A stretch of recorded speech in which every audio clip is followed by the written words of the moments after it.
예전에 모 텔레비전 프로그램에서 신구 세대를 알 수 있는 테스트를 했습니다. 여러 가지 질문을 가지고 여러분들이 9세대에 속하는지 신세대에 속하는지 이런 부분들을 알아볼 수 있는 그런 테스트를 한 적이 있습니다. 참 재밌었는 테스트였는데요.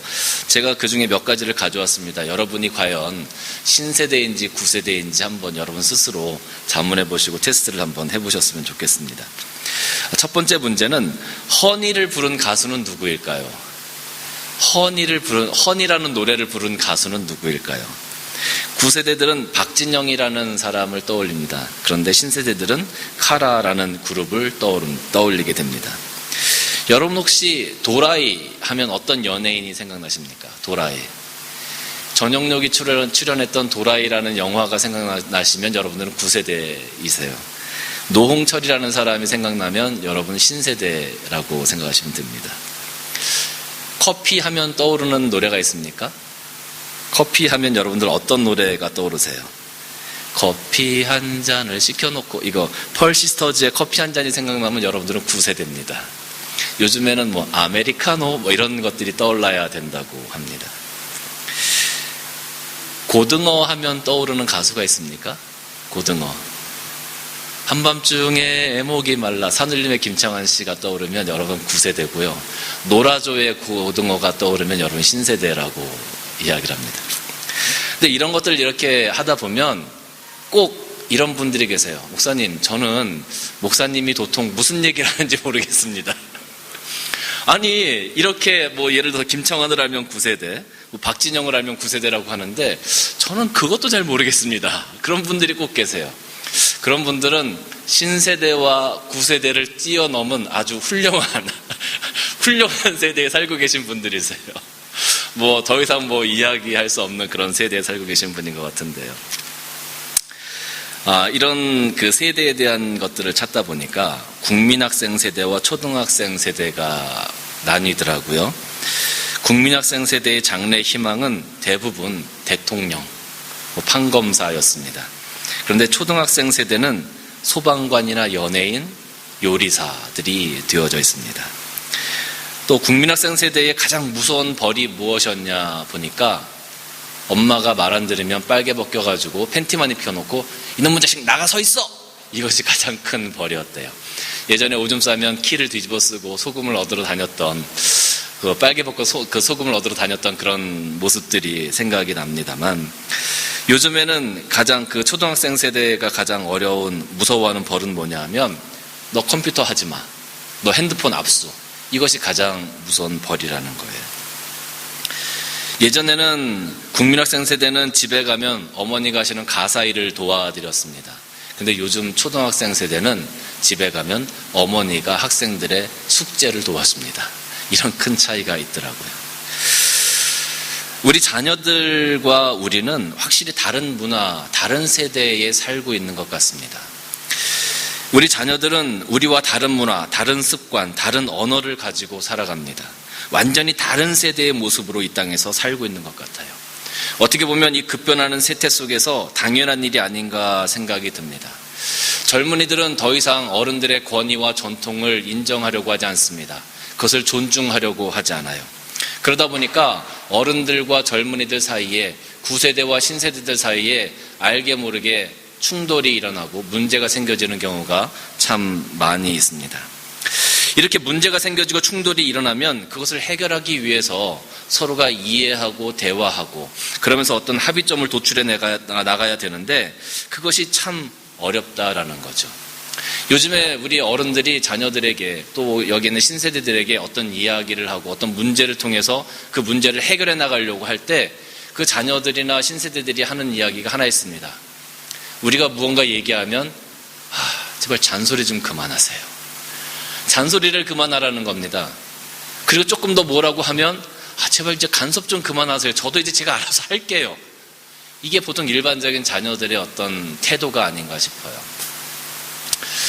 사실 잔소리라고 하면 같은 것들을 한 대여섯 번 이상 계속 반복해서 얘기했을 때 우리가 잔소리다 이렇게 생각을 하잖아요. 근데 요즘 아이들 같은 경우는 한 두 번만 얘기하면 잔소리한다고 그래요. 어떤 때는 처음 얘기하는데도 잔소리한다고 그래요. 아니 그러면 뭐 이야기를 하지 말라는 겁니까? 뭐 어떻게 하라는 겁니까? 처음 얘기하는데도 좀 잔소리 좀 그만하세요. 듣기 싫다 이거죠. 그것이 일반적인 신세대 요즘 젊은이들의 어떤 반응인 것 같아요. 반면 어른들이 그 신세대들 자녀들을 바라볼 때는 어떻습니까? 저 녀석 저렇게 말도 안 듣고 저 나중에 커서 뭐가 되려고 그래. 우리는 그렇게 이야기하죠. 저도 모르게 우리라는 단어를 사용했는데 저도 이미 9세대가 됐나 봅니다. 어른들은 그렇게 이야기합니다. 그런데 가만히 생각해 보면 우리가 젊었을 때 우리 부모님들 세대가 저희한테 하셨던 말이 그 말과 똑같았던 것 같아요. 저놈 저거 커가지고 나중에 뭐가 되려고 그래? 저런 버르장머리 없는 놈. 이렇게 야단하셨던 그 말씀이 어느덧 이제 우리 다음 세대, 우리 자녀들 향하여서 하고 있는 그런 말들이 아닌가 싶습니다. 어른들이 볼 때 아이들은 버릇이 없고 개인적이고 이기적이고 또 어른들을 존중하지 못하는 그런 세대가 되어져 버렸습니다. 우리가 자녀들을 바라보면 정말로 그 아이들은 우리가 살았던 것과는 전혀 다른, 완전히 다른 그런 세대, 그런 세태에서 살아가고 있는 것처럼 보여져요. 그런데 여러분, 저는 오늘 이 설교를 준비하면서 깊이 고민한 것이 하나 있습니다. 그것이 무엇이냐면 과연 우리들의 자녀들이 우리와 다른 세대를 살아가는 것이 옳은가라는 거예요. 우리와 다른 세대를 살아가는 것이 과연 옳은가? 저는 우리들의 자녀들이 우리와 다른 세대를 살아가는 것이 아니라 우리의 다음 세대를 살아가야 되지 않나 이런 생각을 해봤어요. 다른 세대는 어떤 특징이 있냐 하면 가치관이나 전통이나 행동이나 언어나 신앙에 관한 모든 것까지 다 다른 겁니다. 시간적인 다른 어떤 이 공간적인 시간적인 이 다른 세대를 살고 있는 것이 아니라 질적으로 다른 가치관을 가지고 살아가는 거예요. 아예 그 삶 자체가 질적으로 완전히 다르다는 거죠. 우리가 살아왔던 것, 우리가 두고 있던 가치관 모든 것들이 다 달라서 그들이 우리와 연결되어지는 접촉점이 없다라는 거예요. 이것이 완전히 다른 세대예요. 그럼 다음 세대는 뭐냐는 거죠. 다음 세대는 분명히 아이들이 살아가는 어떤 문화나 그들이 사용하는 언어나 그들이 사용하는 가치관이나 이것이 다를 수 있어요. 다를 수 있지만 다음 세대라고 한다면 어른들이 가지고 있는 가치관을 존중하고 또 그 가운데 어떤 접촉점들을 찾아서 어른들이 해왔던 어떤 전통이나 삶의 방식들을 더 나은 것으로 만들어가는 그것이 다음 세대라고 저는 정의를 합니다. 다른 세대는 완전히 달라서 이야기도 안 되고 서로 부딪히기만 하면 싸움을 하는 세대예요. 공유할 수 있는 것이 없어요. 그런데 다음 세대는 공유할 수 있는 게 있다는 거죠. 공통분모를 가지고 이야기할 수 있고 대화할 수 있는 세대. 그것이 바로 다음 세대다라는 거예요. 그런데 우리가 다음 세대를 만들어가야 한다. 우리들의 자녀들을 우리들의 다음 세대로 만들어가야 된다. 이렇게 말씀을 드리는데 사실 이것이 굉장히 어렵습니다. 왜냐하면 아까도 말씀드렸지만 다음 세대라고 하면 우리와 뭔가 공통적으로 가질 수 있는 공통 분모가 있거나 연결되어진 어떤 접촉점들이 있어야 되는데 그런 것들을 찾기가 요즘 굉장히 어려워요. 왜냐하면 세상이 너무나 급변하기 때문에 아이들이 따라가고 있는 이 세상을 보면 우리가 도저히 쫓아갈 수 없는 그런 속도로 변해가고 있습니다. 우리가 도저히 그것을 캐치업할 수 없어요. 너무 빨리 변해가기 때문에. 여러분 요즘 아이들이 이야기를 할 때 뭐 이런 여러 가지 줄여서 말하는 단어들이 있습니다. 뭐 볼매니 무슨 뭐 이상한 말을 써요. 우리가 들을 땐 완전히 외계어처럼 들려집니다. 아이들은 그 말을 쓰면서 서로 간에 통하니까 히히덕거리고 킥킥거리는데 우리는 그 말을 듣고 있으면 대체 얘네들이 무슨 말을 하고 있는지 도저히 이해할 수 없는 이야기들이죠. 공통 관심사들이 없어요. 연결될 수 있는 것들이 없어요. 그래서 우리가 이 문화 가운데 분명히 아이들이 문화 가운데 우리와 다른 세대를 살고 있다는 것은 인정해야 합니다. 그런데 중요한 것은 그 아이들과 공통적으로 우리가 만들어갈 수 있는 공통 분모, 그것이 과연 무엇이냐는 거죠. 그것이 있어야만 다음 세대를 만들어갈 수 있는데 그것이 무엇이냐는 거예요. 세상 가운데서는 그것을 찾을 수가 없어요. 가치관도 급변합니다. 언어도 급변합니다. 생각이나 문화도 급변합니다. 세상의 모든 것들이 다 너무나 빠르게 변해 가기 때문에 우리가 그것 가운데 아이들과 공통분모를 찾기는 굉장히 어렵다라는 거죠. 심지어 여러분 아이들이 호주에 이민을 옵니다. 한 가정이 호주에 이민을 와요.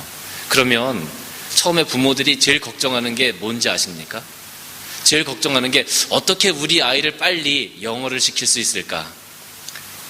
빨리 영어를 해서 아이들이 잘 적응해야 될 텐데 그거 제일 먼저 걱정하지 않습니까?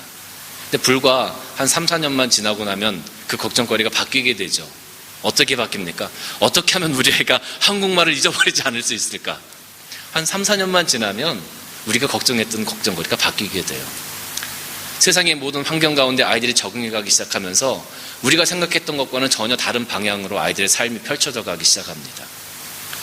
세상 가운데서는 우리가 아이들과 공통적으로 만들 수 있는 공통분모가 굉장히 적다라는 거죠. 변하지 않는 무언가가 필요합니다. 우리 마음 가운데 그 아이들과 교감할 수 있는 무언가가 필요한데 그것이 무엇이냐 하면 변하지 않는 그 무언가, 그것이 무엇이냐면 바로 하나님의 말씀이라는 거예요. 하나님에 대한 우리의 신앙이라는 거예요. 그래서 아이들이 우리의 다른 세대가 아니라 다음 세대로 우리가 만들어가기 위해서는 이 하나님의 말씀에 의거한, 하나님의 말씀에 기초한 그런 교육과 또 그런 어떤 돌봄이 반드시 필요하다라는 거죠. 그래서 다음 세대를 만들어가기 위해서 우리가 무엇을 해야 하는지 잠시 살펴보도록 하겠습니다. 오늘 여기 10절 말씀을 보니까 어떤 말씀이 기록되어져 있냐면 이렇게 기록되어져 있어요. 그 세대의 사람도 다 조상들에게로 돌아갔고 그 후에 일어난 다른 세대는 여호와를 알지 못하며 여호와께서 이스라엘을 위하여 하신 일도 알지 못하였더라 그랬어요. 여호수아가 이스라엘 백성들을 이끌고 가나안 땅으로 들어왔습니다. 그리고 여호수아가 하나님께로 돌아가고 그 일을 경험했던 많은 이스라엘 백성들, 그들의 조상, 부모 세대가 다 죽어서 하늘나라로 갔습니다. 그리고 나서 그 자녀 세대가 하나님을 알지 못하는 다른 세대가 되었다라고 성경 기록하고 있죠. 왜 그렇습니까? 이스라엘 백성들은 그 자녀들을 다른 세대가 아니라 다음 세대로 만들 수 있는 아주 좋은 기회가 있었습니다. 아주 좋은 그 요소가 있었습니다. 그런데 그들은 그것을 지켜나가지 않았어요. 하나님의 말씀, 하나님께서 어떻게 행하셨던 것을 잘 가르쳐서 그들이 이스라엘 백성들의 다음 세대가 되어야 됐었는데 그것을 제대로 가르치지 않았더니 그 자녀들이 가나안 땅의 풍습을 따라가고 가나안 땅의 우상을 따라가고 가나안 땅의 습관을 따라가는 다른 세대가 되었다라고 기록하고 있지 않습니까? 어쩌면 하나님께서 우리들에게 지금 좋은 기회를 주셨는지도 몰라요. 우리가 하나님을 바라보고 있는 이 신앙 가운데 하나님을 따라갈 수 있는 이 신앙을 주셨고 이 신앙 가운데 우리의 다음 세대로 만들 수 있는 우리 자녀들, 그 기회를 우리들에게 주셨다는 겁니다. 그것을 우리가 잘 지켜나가야 되는 거죠. 그것을 지켜나가기 위해서 첫 번째로 우리는 신앙의 본을 자녀들에게 보여줘야 합니다. 여러분, 자녀들은 스폰지와 같습니다. 그 부모의 습관이나 행동이나 언어나 이 모든 것들을 자녀들은 그대로 다 받아들입니다. 그대로 습득하고 그대로 모방해서 이야기합니다. 가장 중요한 교육의 장은 바로 가정이라는 거죠. 그럼에도 불구하고 많은 부모님들이 어떤 생각을 하시냐 하면 가장 중요한 교육은 학교 교육이다, 학원 교육이다, 혹은 믿음이 있는 어떤 분들은 교회 교육이다 이렇게 말씀하세요. 뭐 틀린 말은 아닙니다. 그런 교육들도 굉장히 중요합니다. 그런데 자녀들이 가장 많이 영향력을 받는 그 롤모델이 누구냐 하면 바로 부모님들이라는 거죠. 우리가 교회에서 신앙교육을 시킨다고 하지만 일주일에 한두 시간 와서 아이들이 교회에서 교회학교를 합니다. 그런데 그 일주일에 한두 시간이 과연 충분하겠느냐라는 거예요. 충분하지 않아요. 그 아이들이 가장 많이 영향을 받고 아이들이 가장 많이 롤 모델로 삼는 분들이 바로 부모님들이신데 그 부모들이 그것을 망각하고 자꾸 다른 데를 돌아다니면서 아이들의 교육을 위탁하려고 해요. 나한테 아이들을 교육하고 아이들을 책임져야 하는 그 의무가 있음에도 불구하고 그것을 깨닫지 못하시는 분들이 굉장히 많다라는 거예요. 내가 아이들에게 성경 보는 모습을 보여주고 내가 아이들에게 기도하는 모습을 보여주고 내가 받은 하나님의 은혜를 아이들과 함께 나누고 그래서 그 아이들로 하여금 하나님에 대한 소망을 갖게 해야 되는데 그런 것들을 하지 않고 자꾸 세상에 있는 교육이나 다른 어떤 프로그램에 아이들을 위탁해서 아이들을 교육하려고 해요. 그러다 보니까 문제가 되어진다는 거죠. 아이들의 신앙은 부모의 신앙을 받아들이게 되어져 있어요. 아이들의 신앙은 그 부모님의 신앙을 모방하게 되어져 있어요. 내가 기도하는 모습을 보여주고 내가 성경 보는 모습을 보여주고 내가 하나님과 교제하는 모습을 보여줄 때 아이들의 신앙이 바로 세워져 갈 수 있다는 거죠. 저는 목사가 돼서 이 자리에 서 있습니다. 근데 저는 어렸을 때부터 부모님이 너는 이제 목사가 되어야 된다라고 서원 기도도 하셨고 그렇게 성장을 했습니다. 그런데 제가 고등학교 때 사춘기가 오면서 큰 고민에 빠졌어요. 과연 내가 목사가 될 수 있는가? 내가 왜 목사가 돼야 되는가? 과연 하나님은 어디에 계신가? 이것 때문에 굉장히 큰 고민을 했고 방황하는 시절이 있었습니다. 제가 고등학교 시절에 어느 날 집에 늦게 들어갔는데 어머니가 그 거실에서 불을 꺼놓으시고 기도하시는 모습을 봤어요. 집에 들어가서 거실에 들어가니까 어머니가 기도하고 계시더라고요. 기도하시는데 그 기도의 소리가 잠깐 들렸는데 저를 위해서 기도하시는 그 기도 소리가 들렸었어요. 제가 그때는 그 모습을 바라보면서 어머니 왜 이 늦은 시간까지 안 주무시고 기도를 하시는 거야? 좀 쉬시지. 그렇게 생각하고 방에 들어가서 그냥 잤습니다. 그런데 오랜 시간이 지나고 제가 목사가 되어서 목회를 하고 제가 신앙 가운데 어려움이 있을 때 기도를 하고 할 때 생각나는 하나의 모습이 있었는데 그것이 뭐냐면 어머니가 저를 위해서 그 거실에서 기도하셨던 그 모습이 잊혀지지 않고 생각이 나더라라는 거죠. 내가 힘들고 어려울 때 어머니가 나를 위해서 이렇게 기도하셨지. 나도 기도해야지. 제가 목회를 하는 이 목사가 되어서도 어머니가 나를 위해서 기도하셨던 그 기도 때문에 내가 오늘날 목사가 되었구나. 내가 오늘날 이렇게 하나님께 쓰임받는 사람이 되었구나라는 그 고백이 나올 수밖에 없다는 겁니다. 어머니가 보여주셨던 그 기도하는 모습이 지금도 잊혀지지가 않아요. 지금도 너무 생생해요. 그때는 왜 이렇게 밤늦게까지 기도하시는 거야. 그냥 들어가 주무시면 나도 편안하게 들어와서 들어갈 텐데. 그런 생각을 했었어요. 그런데 제가 삶을 살아가면 살아갈수록 어머니의 그 기도하는 모습이 잊혀지지가 않고 오히려 더 저에게 큰 파워로 다가오게 되는 것을 발견하게 됩니다. 저희 어머니가 제게 보여주신 기도의 본이 제가 지금 목회하는데 큰 힘이 되어져 가고 있다는 겁니다. 부모님이 어떠한 모습을 자녀들에게 보여주느냐에 따라서 그 자녀의 인생이 결정되어집니다. 전과 시보범이었던 어떤 사람이 잡지사 기자와 인터뷰한 것을 본 적이 있습니다. 잡지사 기자가 그분에게 물었어요. 어디서부터 당신의 인생이 잘못되었다고 생각하십니까? 그랬더니 이분이 이야기하기를 내가 어렸을 때 어머니가 나에게 보여주신 그 모습에서부터 잘못됐습니다라고 이야기를 해요. 그래서 기자가 물었습니다. 대체 어떤 모습을 어머니가 보여주셨길래 당신이 지금 전과 시보범의 삶을 살아가고 있습니까? 그때 이분이 얘기하시는 거예요. 내가 어렸을 때 엄마 손잡고 가게에 간 기억이 있습니다. 그런데 가게에 가서 엄마가 껌을 한 통 집더니 그걸 제 주머니에 넣어주셨습니다. 그리고 나올 때 어머니는 어머니 손에 있는 것만 계산하고 나오셨어요. 자기는 그렇게 살아도 되는 줄 알았다는 거죠. 어머니가 나에게 보여주셨던 그 모습 때문에 나는 그렇게 살아도 되는 줄 알았다는 거예요. 그래서 그렇게 살다 보니까 어느덧 전과 시보범의 삶을 살게 되었다는 거죠. 사랑하는 성도 여러분, 여러분은 여러분 자녀들에게 어떠한 모습을 보여주고 계십니까? 여러분 자녀들이 지금 어떠한 여러분의 모습을 카피하고 있습니까?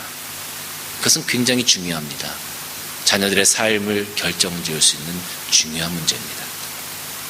정말로 여러분들이 여러분의 자녀가 여러분의 다음 세대가 되어서 여러분처럼 하나님 앞에서 바로 세워져 가고 옳은 신앙생활을 위해서 추구해 나아가는 그런 삶을 살기를 원하신다면 여러분이 여러분 자녀에게 본을 보여주셔야 합니다.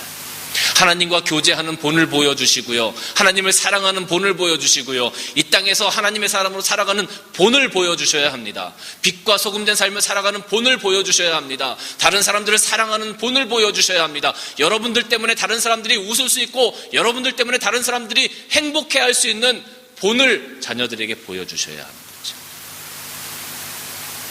그래야 여러분들의 자녀들이 여러분의 다음 세대로 이 땅에서 세워질 수가 있기 때문입니다.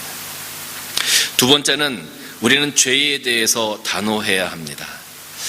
여러분 요즘에는요, 이 부모님들이 자녀들을 너무 많이 사랑하세요. 자녀들에게 손대거나 매를 대는 거 굉장히 싫어하세요. 자녀들이 얼마나 사랑을 많이 받는지 어떤 때 보면 너무 버릇없다 싶을 정도로 그 자녀들을 사랑하고 아끼는 그런 모습을 보게 됩니다. 여러분, 우리가 그 음식점 같은 데 가면 아이들이 막 뛰어다니잖아요. 뜨거운 국물이 막 나오는데도 아이들이 막 뛰어다니고 그럽니다. 그러면 부모님들이 아이들을 좀 말려서 자기 옆에 앉혀놓든지 좀 그렇게 하면 얼마나 좋습니까?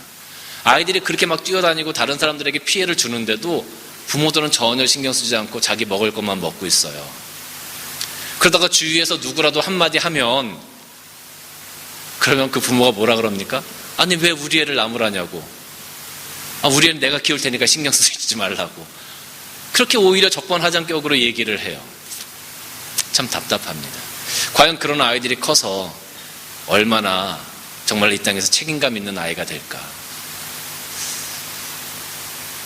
여러분, 저는 그것은 사랑이 아니라고 생각해요. 오히려 그것은 아이를 망치는 것 아니겠습니까? 아이가 잘못하고 무언가 실수하고 죄를 지으면 그 부분에 대해서 부모가 단호하게 가르치고 잘못된 것들을 잘못됐다고 이야기하고 바른 곳에 설 수 있도록 인도해야 그 아이가 우리 다음 세대가 될 수 있는 겁니다. 사무엘상 2장 말씀을 보면 엘리 제사장이라는 사람이 나옵니다. 이 엘리 제사장에게는 두 아들이 있었습니다. 홈리와 비느하스라는 아들인데, 이 홈리와 비느하스 이 두 아들이 하나님 앞에서 얼마나 큰 죄를 지었냐 하면 회막문에서 수종드는 여인과 동침하기도 했고요. 하나님께 제사드리는 그 제물을 먼저 손대서 하나님께 제사드리고 나서 가져가야 되는데, 제사드리기 전에 내가 날 것을 좋아한다고 날고기를 가져가기도 하고, 그것을 안 주면 협박하기도 하고, 하나님의 제사를 경홀히 여기고 하나님에 대한 신앙을 중요하게 여기지 않았어요. 제사장의 아들들이. 그때 이 엘리 제사장이 그 아들에 대해서 꾸짖는 장면이 나와요. 그런데 그렇게 단호하게 꾸짖지 않아요. 그냥 그러지 말아라, 타이르듯이. 사무엘상 2장 29절 말씀 보니까 하나님이 뭐라고 말씀하셨냐면, 엘리의 가문에 대해서 하나님께서 꾸짖으시면서 내 아들들을 나보다 더 중하게 여기지 않았느냐라고 꾸짖는 것을 볼 수가 있어요. 죄에 대해서 우리가 단호하게 이야기하고 그 아이들이 바로 설 수 있도록 때로는 매를 들어서라도 가르쳐야 될 때는 가르쳐야 되는데 그렇게 하지 않았다라는 거죠. 결국은 그 아들들의 죄 때문에, 그 잘못된 행동 때문에 그 가문이 멸망당하는 것을, 하나님께 징벌받는 것을 보게 되어집니다. 요즘 많은 부모들이 자녀들에게 끌려다닙니다.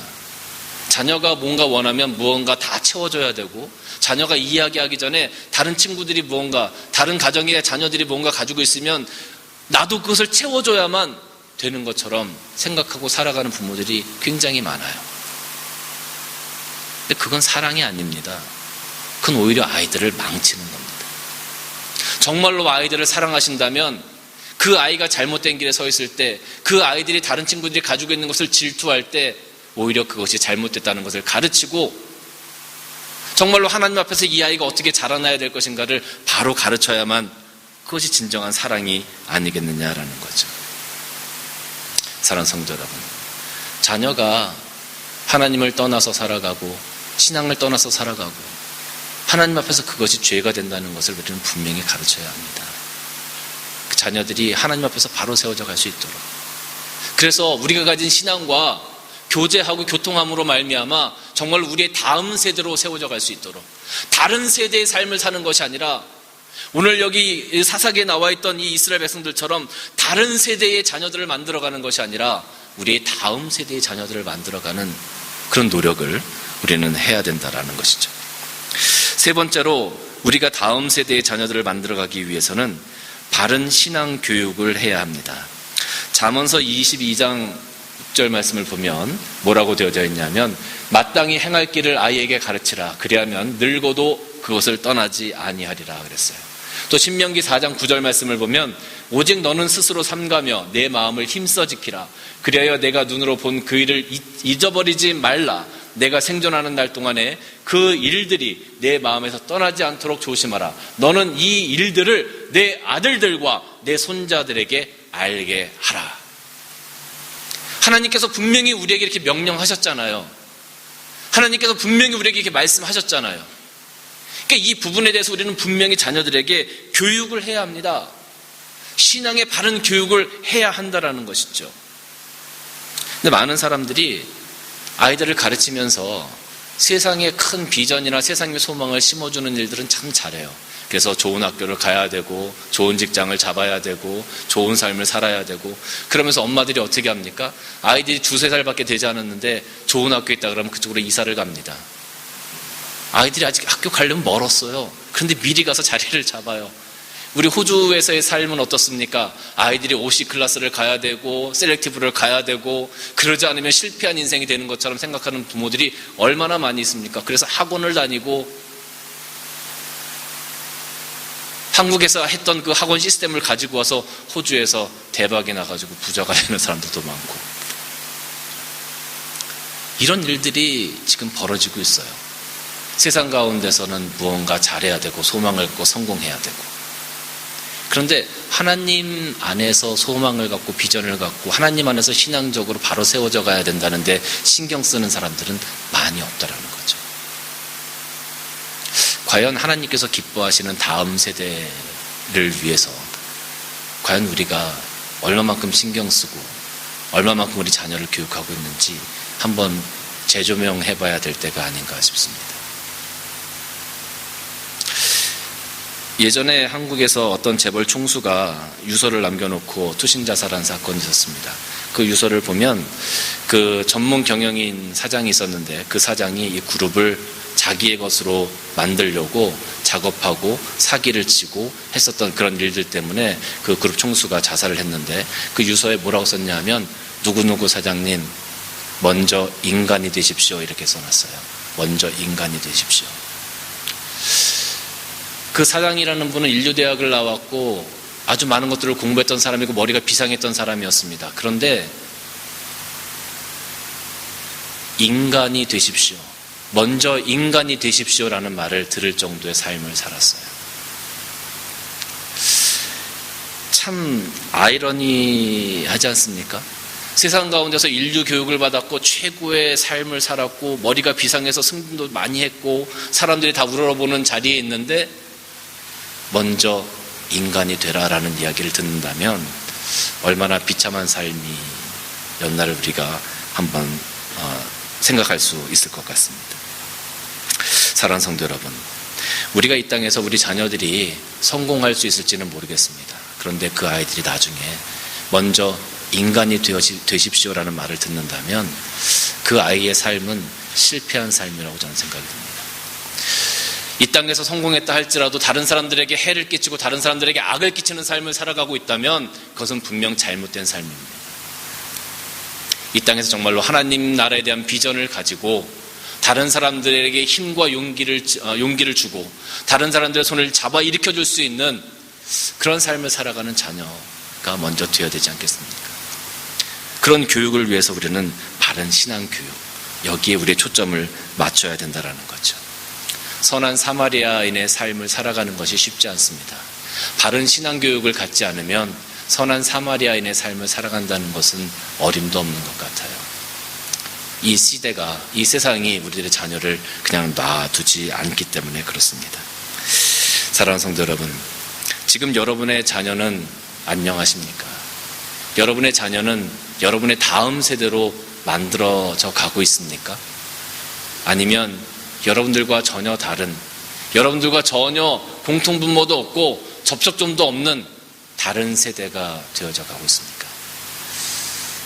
오늘 이 땅에서 살고 있는 모든 크리스찬들은, 그리고 크리스찬뿐만 아니라 이 땅에 살고 있는 모든 사람들은 그 자녀가 이제는 당연히 다른 세대가 되는구나, 이걸 당연하게 여기지 말고 우리의 다음 세대, 그래서 우리의 좋은 것들을 계속 이어갈 수 있는 그런 세대의 자녀를 만들어 가도록 노력해야 할 것입니다.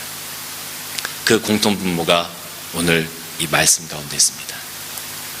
어제도 오늘도 영원토록 변치 아니하시는 하나님의 말씀에 그 해답이 있다라는 거죠.